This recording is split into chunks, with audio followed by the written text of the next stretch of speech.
നമസ്കാരം, പ്രവാസി മലയാളിയിലേക്ക് ഏവർക്കും സ്വാഗതം. സൗദി കിരീടാവകാശി മുഹമ്മദ് ബിൻ സൽമാന്റെ ഫെബ്രുവരിയിലെ ഇന്ത്യ സന്ദർശനം ചരിത്ര സംഭവമായിരുന്നു. പുൽവാമ ഭീകരാക്രമണത്തിന് പിന്നാലെ പാകിസ്ഥാനെതിരെ കടുത്ത വിമർശനങ്ങൾ ഉയർന്ന പശ്ചാത്തലത്തിലായിരുന്നു കിരീടാവകാശിയുടെ സന്ദർശനം എന്നത് എടുത്തു പറയേണ്ടതാണ്. ഭീകരവാദത്തെ ഇരു രാഷ്ട്രങ്ങളും തുല്യ ഗൗരവത്തോടെയാണ് കാണുന്നതെന്ന് സൗദി കിരീടാവകാശി പ്രധാനമന്ത്രി നരേന്ദ്രമോദിക്കൊപ്പമുള്ള സംയുക്ത പ്രസ്താവനയിൽ പ്രഖ്യാപിച്ചിരുന്നു. സൗദി ഭരണാധികാരി സൽമാൻ രാജാവിന്റെ ക്ഷണപ്രകാരം പ്രധാനമന്ത്രി നരേന്ദ്രമോദി ഒക്ടോബറിൽ സൗദിയിൽ സന്ദർശനം നടത്തി. എല്ലാ തരത്തിലുമുള്ള ഭീകരതയെ അപലപിക്കുന്നതായും അതിനെതിരെ ഒരുമിച്ച് നീങ്ങുമെന്നും ഇരു ഭരണാധികാരികളും പ്രഖ്യാപിക്കുകയും ചെയ്തു. അങ്ങനെ 30ഓളം രാജ്യങ്ങളിൽ നിന്നുള്ള പ്രവാസി വ്യവസായികളുടെ സംഗമത്തെ മോദി അഭിസംബോധന ചെയ്യുകയുണ്ടായി.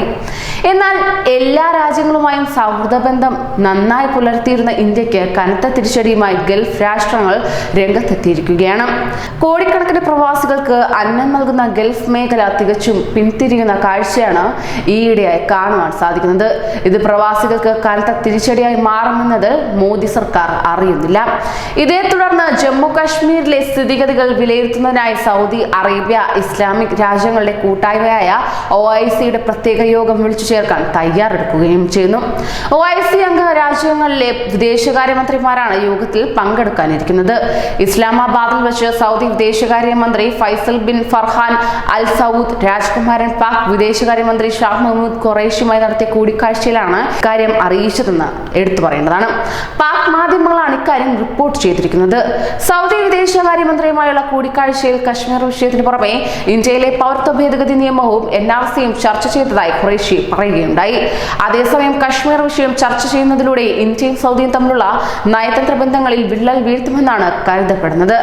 ഐക്യരാഷ്ട്രസഭയിലടക്കം നേരത്തെ പാകിസ്ഥാൻ കശ്മീർ വിഷയം ഉയർത്തിക്കാട്ടിയിരുന്നു. കശ്മീർ തങ്ങളുടെ ആഭ്യന്തര വിഷയമാണെന്നാണ് ഇന്ത്യയുടെ നിലപാട്.